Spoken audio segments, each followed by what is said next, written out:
Salam, hər vaxtınız xeyir olsun. Bugün sizlərlə birlikdə 17 iyun 2026-cı ildə keçirilən sertifikasiya imtahanında istifadə edilən Azərbaycan dili suallarına diqqət yetirəcəyik. Qeyd edim ki, kanalda mən həmin imtahanda istifadə edilmiş ədəbiyyat suallarını da, yəni yadımızda qalana əsasən, topladığım materiallara əsasən paylaşmışam. Onu da izləyə bilərsiniz. İndi də həmin linki görürsünüz. Bugün baxırıq Azərbaycan dili suallarına. Qeyd edim ki, yəni özüm də imtahanda iştirak etdiyimə əsasən sırf yadımızda qalanlara, yəni uyğun olaraq bu testlər tərtib edilib. Yəni burada boş saxladığım hissələr ki var, hansı ki biz onları xatırlaya bilmədik. Digər həmkarlarımla birlikdə nə yadımızda qalıbsa onları sizlərə təqdim edirəm. Ümid edirəm ki, faydası olar.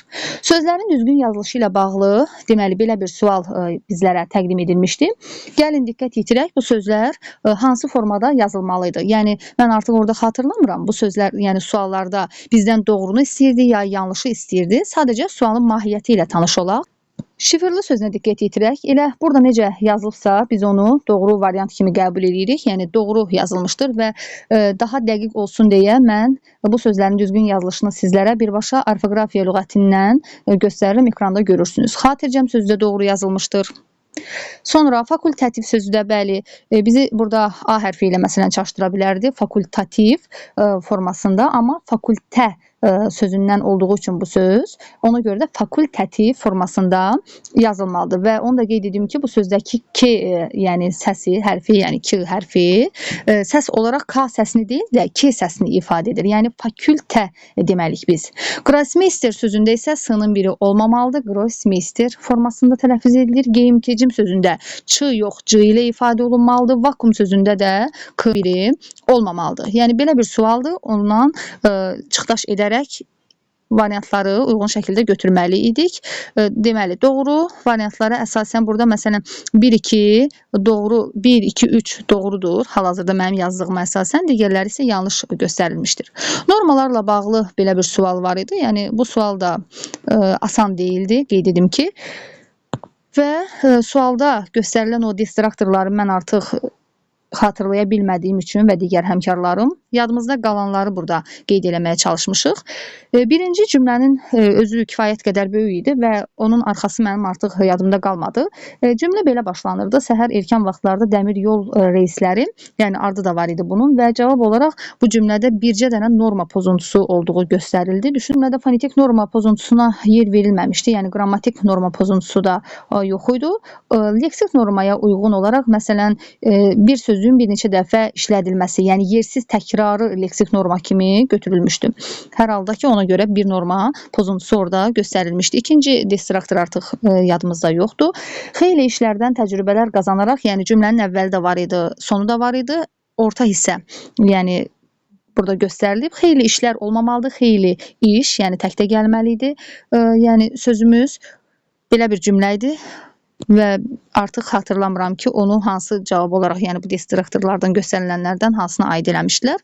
Azərbaycan yeni situasiya qazanmışdı. Burada da diqqətli olsanız, situasiya sözünün işlənməsində yanlışlıq var. Yeni mövqe qazanmışdı, məsələn, leksik norma pozuntusu vardır. Sonuncu isə belə bir cümlə göstərilmişdi. Ordumuzun cəsur zabit və əskərləri Qarabağ uğrunda gedən döyüşlərdə yağılara sarsıdıcı zərbələr vurdular. Belə bir cümlə idi. Hansı norma, deməli, hansı cümlədə norma pozuntusu yoxdur, bunu da buna aid edə bilərik. Digərinə baxaq. Frazeologlarla bağlı belə bir cədvəl xarakterli sual idi və burada yenə frazeoloji birləşmələr yazılmışdı, hansı ki artıq xatırlamıram o frazeologları. Başda turp əkmək. Başda turp əkmək bu sinonim olaraq başında qoz sındırmaq kimi belə göstərilmişdi və bəli, bunlar sinonim olaraq göstərilə bilər, doğrudur. Amma qorxmağa məcbur etmək ifadəsi bunun mənası deyil. Başında qoz sındırmaq, əzab vermək. İndi ekranda da görürsünüz bu frazeoloji birləşmənin mənasını, yəni əzab vermək mənasını ifadə edir və digər mənaları. Sonra çiçəyi çırtlamaq, sevinmək mənasını ifadə edir. Bəxti üzünə gülmək isə fərqli mənadadır. Məsələn, üzünə qapı açılmaq bunun sinonim ola bilərdi. Bəxti açılmaq, taleyi üzünə gülmək. Yəni sinonim olaraq artıq yanlışlıq var burada. Əli soyumaq ruhdan düşmək mənasını ifadə edir. Yəni əli boşalmaq, ruhdan düşmək. Əli daş altında qalmaq isə indi onu da ekranda görürsünüz. Qazancı azalmaq mənasında bəli göstərilə bilər. Qazancı azalmaq, yəni artıq əvvəlki kimi yaxşı pul qazanmamaq mənasında düşünülə bilər. Başqa distraktorlar, variantlar da var idi burada. Baxırıq digər suala. Sözlərdən hansında ikinci şəkilçini çıxarsaq, ümumi qrammatik mənası dəyişsə də sözün quruluşu dəyişməz. Deməli, burada diqqətli olun, iki şəkilçini demir, ikinci şəkilçini deyir. Daşlaşmaq sözü, bildiyiniz kimi burada daşlaşmaq sözünü biz həm daşlamaq, la üstə gəl şı şəklində şəkilçini, həm də laşı bütöv şəkildə düşünə bilərik. Yəni, istənilən halda ümumi qrammatik məna dəyişmir. İstənilən formada biz bunu anlasaq, yenə də fe'l olaraq qalır. Buna görə bunu çıxdıq. Əmimgildəki sözü, əvvəlcə bu sözün özünə diqqət yetirək ki, bu söz sifətdir hal-hazırki vəziyyətdə və biz ikinci şəkilçi, yəni gili oradan çıxsaq, sözün ümumi qrammatik mənası dəyişməyəcək, yenə ilə sifət olaraq qalır. Sonra namərdlik sözü olacaq burada cavab, başqa variantlar da var idi. Yəni, onları qeyd edə bilməmişəm. Namərdlik sözündə ikinci şəkilçi, yəni lik şəkilçisini biz buradan çıxandan sonra söz əvvəl ism idi, indi isə çevrilir olur sifət, namərd. Necə? Cavab oldu C variantı. Mürəkkəb cümlə ilə bağlı uyğunluq istənilən belə bir deməli testdə var idi. İndi mən həmin sualın daha sadə variantını burada təqdim etmişəm, amma orada cümlələr daha qarışıq formadaydı. Yəni elə də asan deyildi bu sual. Mənim nənəmə insanlar həkim deyərdilər. Mən gözümü açandan bəri hamının xəstəliyinə çarə edir. Komponentlərin hər ikisi şəxsə görə bir-birindən fərqlidir. Deməli, burada şəxs məsələsi konkret göstərilməmişdi. Yəni, sən o cümləni oxuyanda dəqiq bilə bilmirdin ki, orada şəxs deyəndə cümlənin şəxsə görə növü mü nəzərdə tutulur, yoxsa feillərdən, xəbərlərdən söhbət gedir. Və hər iki məqamı yoxlayanda ikisinə də bu cümlə uyğun gəlmişdi. Yəni, çıxdaş eləmək olurdu o variantı. Şəxsə görə növlər. Deməli, cümlənin bir tərəfi imtahanda olan, düşüncəmə əsasən deyirəm, bir tərəfi müəyyən şəxsli idi. İndi ola bilər ki, bu cümləni burada mən dəqiq xatırlayıb yaza bilməmişəm, amma imtahandakı fikirlərimə əsasən deyim ki, biri qeyri-müəyyən idi bir tərəf, digəri isə müəyyən şəxsli cümlə idi. Və isə fərqliliklər var idi. Yəni, xəbərin özündə də fərqliliklər var idi. Ola bilsin ki, cümləni mən burada dəqiq xatırlaya bilmədim. Yəni, bu cümlə birinci verilən distraktor istənilən halda doğru göstərilən ifadə idi. Yəni, doğru götürməliydik. Komponentlərdən birində fe'li bağlama tərkibi var. Fikir versəniz, burada bizi açandan bəri ifadəsi ilə çaşdırmaq istəyir və biz demişik ki, əgər biz oradakı anda şəkilçisini, yəni o hissəni belə deyək də, fe'li bağlama kimi düşünsək, fe'li bağlamalar qoşma ilə işlənə bilmirlər. Əgər qoşmanı görürəmsə, bəri qoşmasını, o ya ismə qoşulub həmin cümlədə, ya da isimləşən hansı sözlərə qoşulmuşdur və biz həmin ifadələrə, açandan bəri tipli ifadələrə fe'li sifət deyəcəyik. Ona görə də fe'li bağlama yoxdur, bunu çıxdıq. Zaman əlaqəli tabeli mürəkkəb cümlədir. Biz buna tabeli mürəkkəb cümlə deməyəcəyik. Bunu da belə çıxırıq. Xəbərlərin ifadə vasitələri quruluşca fərqlidir. Gəlin baxaq. Mənim nənəmə insanlar həkim deyərdilər. Yəni, xəbərin ifadə vasitəsi sadədir. Yəni, quruluşu sadədir. Mən gözümü açandan bəri hamının xəstəliyinə çarə edir. Çarə etmək isə mürəkkəb fe'ldir. Fikir verin, xəbərin ifadə vasitəsi, yəni ifadə vasitəsindən söhbət gedir. Xəbərin quruluşundan yox. Cümlə üzvləri də quruluqca yalnız ya sadə ola bilər, ya da mürəkkəb ola bilirlər. Yəni, cümlə üzvləri quruluqca düzəltmə ola bilmirlər. Hər üç quruluşda ola bilmirlər. Bunu da doğru götürə bilərik. Tabisiz mürəkkəb cümlədir. Bunun əvvəlində də nələrsə var idi. Yəni, bunu da doğru götürmüşdük biz variant olaraq. Yəni, əvvəlində də hansı ifadələr göstərilmişdi. Sonra belə bir mətin sualı salınmışdı. Mən bu mətnin hələ burada nisbətən sadə variantını sizlərə təqdim edirəm. Kifayət qədər böyük mətin idi və bununla bağlı 3 sual təqdim edilmişdi bu mətinlə bağlı. Birinci sual həqiqətən çox düşündürücü və çətin tipli sual idi. Həm də maraqlı sual idi. Yəni, mənim bəyəndiyim suallardan biri idi. Çünki olduqca çox diqqət tələb edən sual idi. Həmin oxuyaq, ümumi mətnin mahiyyəti, məzmunu ilə tanış olaq. İt hürər, kərvan keçər, atalar sözü. İnsanların başqalarının fikirlərinə, tənqidlərinə və ya maniyələrini aldırmadan öz yoluna davam etməsi lazım olduğunu ifadə edir.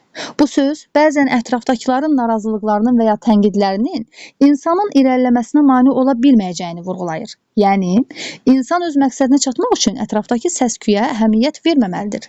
Biz bu ifadəni çox işlədirik. Adətən bu ifadə ona görə işlədilir ki, yəni fikir vermə mənasında. İt burada təhlükəni ifadə edir.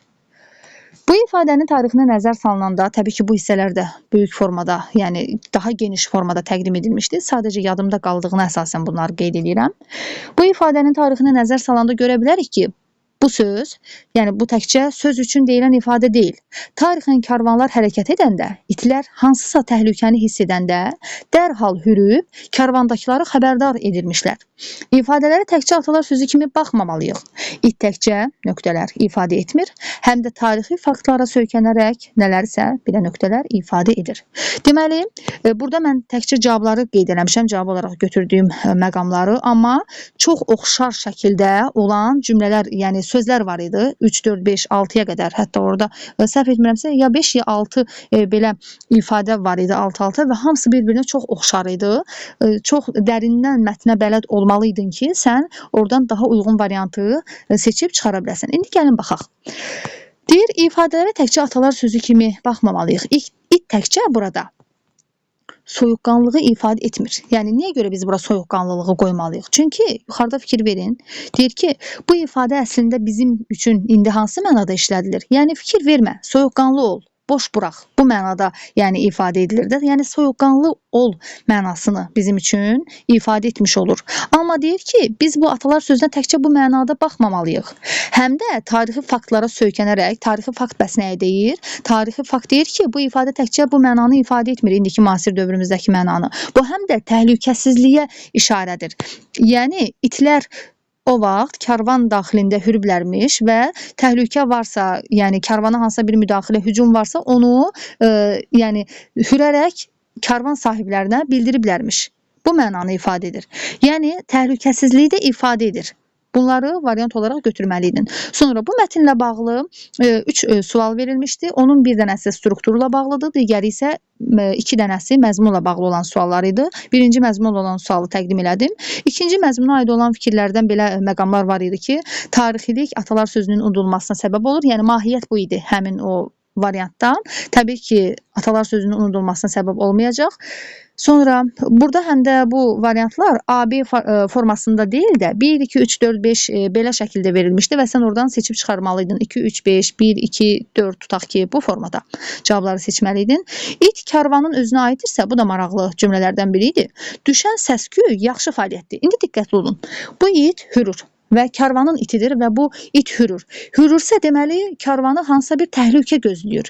Deyir ki, it karvanın özünə aiddirsə, düşən səs-küy yaxşı fəaliyyətdədir. Yəni o it karvanın itidirsə, bizə hansısa təhlükəni bildirmək üçün hürür, yaxşı fəaliyyət üçün hürür. Amma bu itlər bizim itlərimiz deyilsə, yəni karvanın iti deyilsə, onda yad bir itdir və bu it hətta bizim üstümüzə hürərək hücuma da keçə bilər. Yəni yaxşı fəaliyyət üçün hürməyə də bilər. Bu ifadədir və buradan çıxış edərək tapmalısan.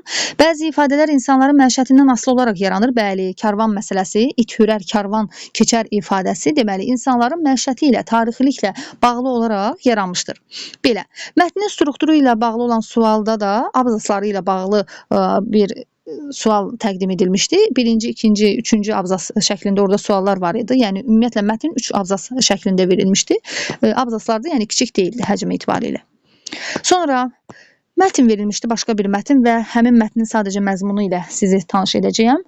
Ara sıra daxmaların olduğu deyilən bir kənd təsvir olunmuşdur. Yəni, orada həmin kənddən söhbət gedirdi mətndə. Pristav öz adamlarından ən yaxşılarını seçib qaçaqların ardınca göndərmişdi.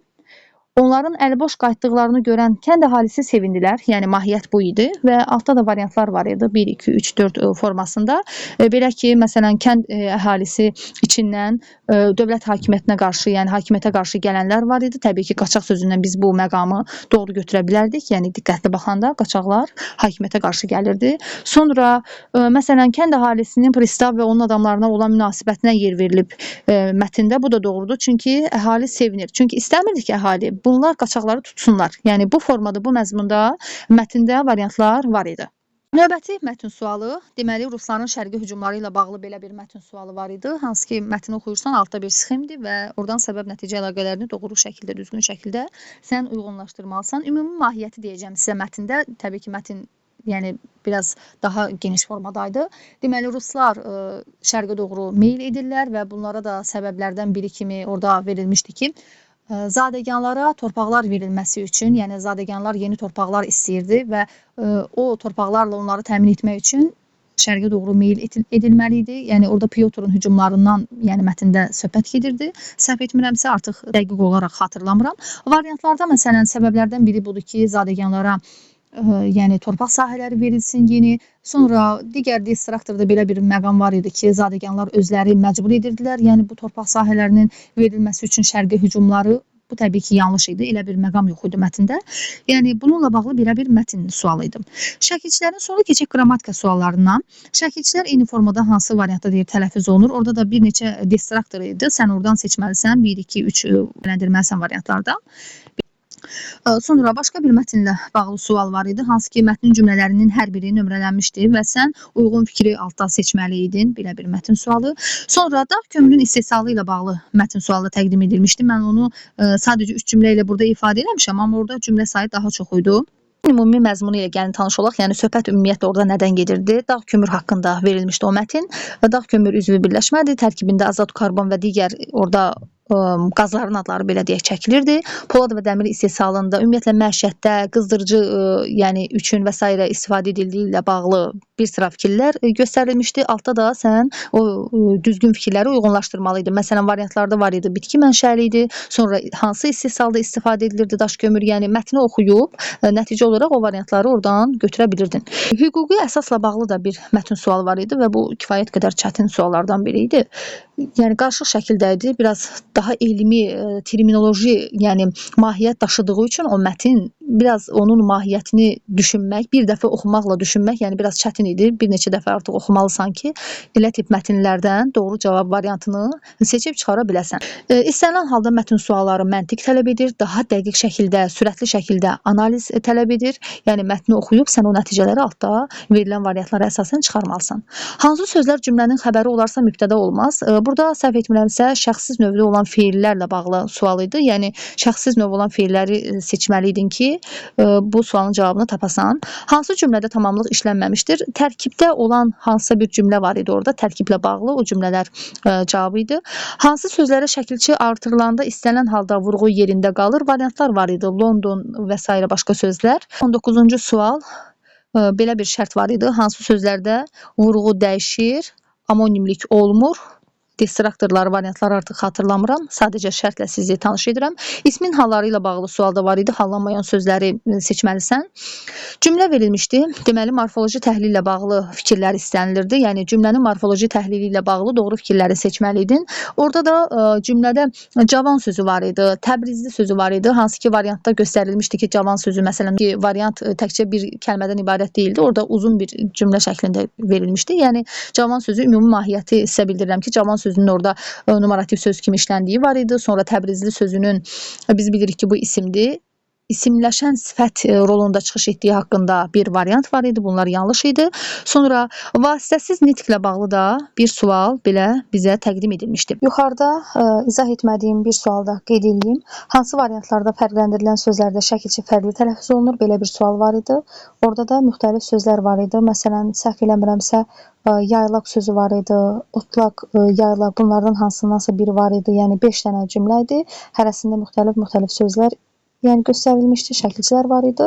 Sən uyğunlaşdırmalı idin ki, hansılarında fərqli şəkildə və yaxud da oxşar şəkildə, yəni belə də ola bilərdi şərt, eyni olan tələffüzləri eyniləşdirməli idin.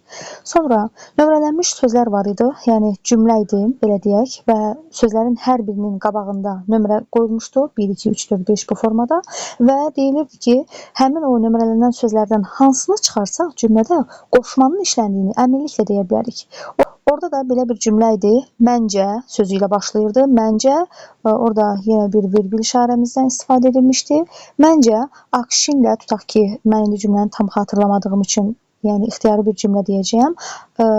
Akşinlə Leyla, tutaq ki, səni çağıracaqlar. Akşinlə Leyla və yaxud danışacaqlar. Sən artıq buradan müəyyən etməlisən xəbərdən ki, danışacaqlar cəmdə olduğu üçün. Deməli, orada akşin və Leyla deməliyik. Yəni, akşinlənin yanındakı o lə artıq bağlayıcı kimi düşünülməlidir və mən Leylanı oradan çıxarmalıyam ki, Leyla sözünü və cümlədəki o lə bağlayıcı variantından keçsin olsun qoşma. Yəni məncə Akşinlər danışacaqlar. Məncə sözünü də qoşma götürə bilmirik, çünki ondan sonra vergül var və o da modal söz olacaq. Və digər belə bir sual Durğuş hərəsi ilə bağlı sual idi. Ümumiləşdirici söz və yəni bağlası ilə bağlı sual təqdim edilmişdi və düşündürücü sual idi həqiqətən. Və cavab olaraq da vergül, qoşa nöqtə və vergül cavabı, yəni səhv etməmsə belədir və testi mən doğru işarə eləmişdim. Yəni bu tip bir sual idi. Ümid edirəm ki, izah sizlər üçün faydalı oldu. Yəni gördüyünüz kimi bütün testləri təfərrüatı ilə çatdıra bilmədim, amma yadımızda qaldığına əsasən ümumi mahiyyəti, məzmunu sizlərə çatdıra bildirəm ki, belə də olsa, yəni sizlər üçün yenə faydalı ola bilmişəm. Çünki bu suallar bizə təqdim edilmir. Biz ancaq yaddaşımızda qalanlara əsasən bunları bu formada toplayıb təqdim edə bilirik. İmtahanda iştirak edən və yaxud da edəcək bütün müəllimlərə, bütün müdavimlərə uğurlar arzu edirəm. Kanala abunə olub bəyənməyi unutmayın. Sizlərlə mən idim, Aytaç müəllimə. Sağ olun.